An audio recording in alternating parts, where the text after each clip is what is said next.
I'm 1/8 Chinese. My great-grandfather came from Manila, the Philippines, on the Spanish galleons. 2 brothers came to San Juan, Puerto Rico. But in those days, you didn't intermarry. So one of the Chinamen had an affair with a Puerto Rican woman. And that's, here I am.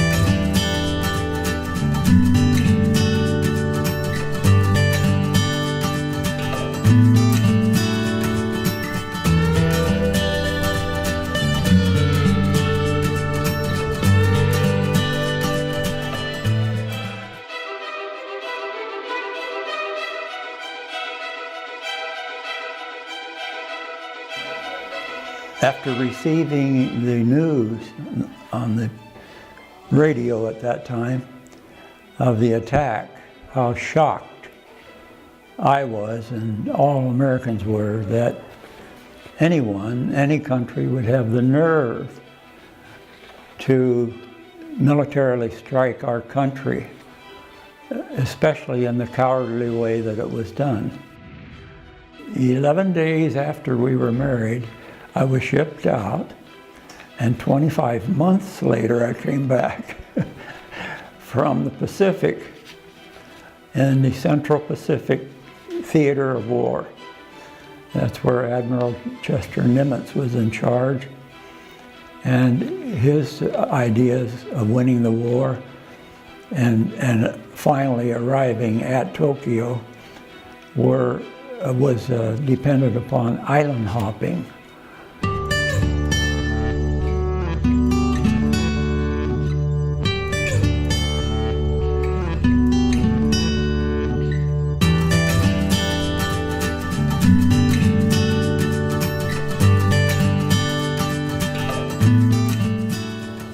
How poor we were. It was coming from the Depression era. You know, it was a terrible time for a childhood.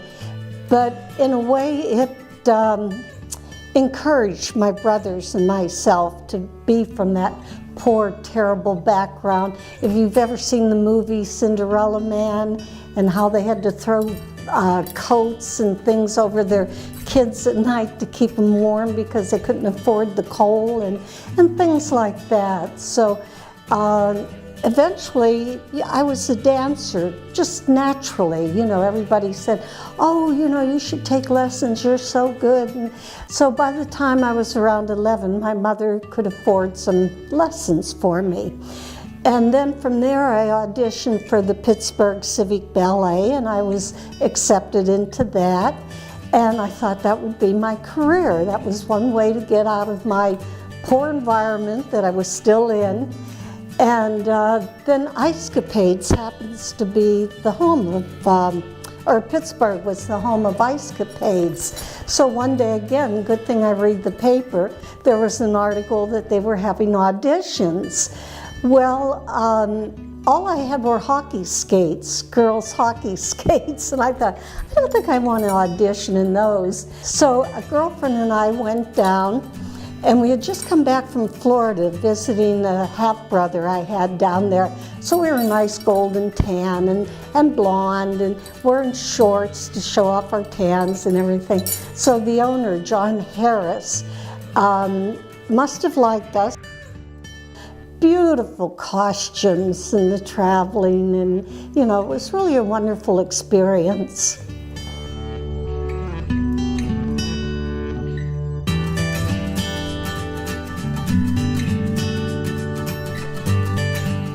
What was the first car that you drove?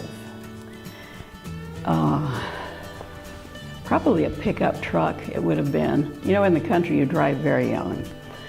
And I know that once I can remember my brother getting in the car and trying to teach me how to shift a little bit the gears, because you had to shift gears there. And I probably was, I know I was around 9 maybe, or thereabouts, or even younger than that.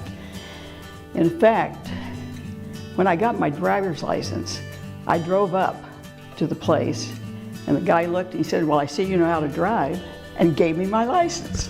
So that was it. It was a much easier time then.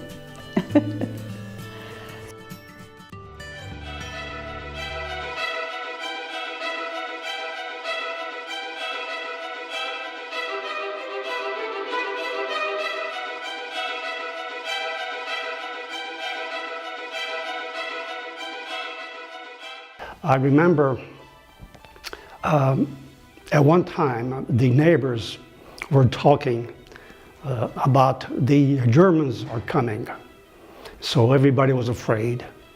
And as a result, my mother decided to, this was after my grandmother had died, she decided that we need to leave the house and protect my sister and I.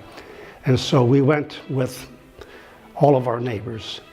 We left the area and went up into the mountains to get away from the German army, which was due any day. We traveled a whole day and ended up in an empty church up on top of a mountain with the wind, I remember, was blowing like crazy, and it was cold. And after spending a few days up there, sleeping on the floor in the corner, my mother decided that, and I remember her saying, I must have been about 4 or 5 years old.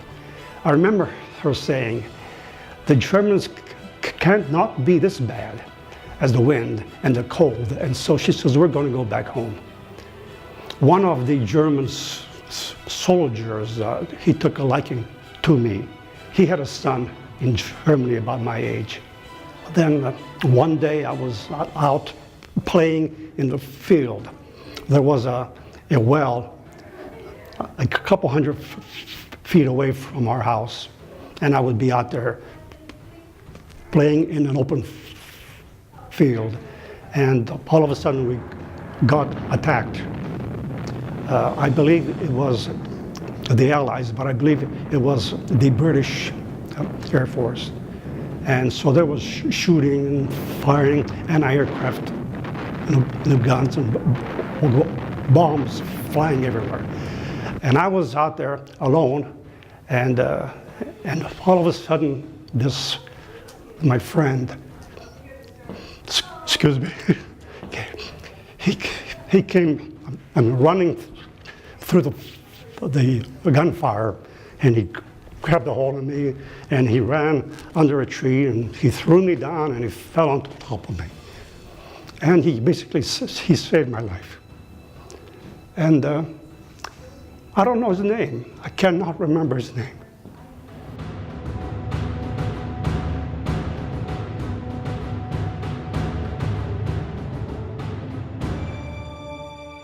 We loved South Africa, so that was one of the best. It was also a very challenging time to get to your next question, because there was the danger of civil war up to literally a week before the election.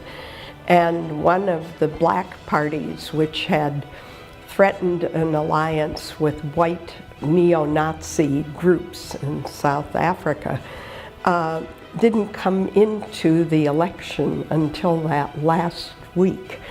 And so my husband and I had trained monitors, observers for the election, and we did that ourselves. And on election day, we were putting stickers on all the ballots, adding this 21st party. And anyway, it was an amazing, amazing time in South Africa. We had a chance to shake Nelson Mandela's hand and to meet Desmond Tutu, and we just had a marvelous time. I'm blessed.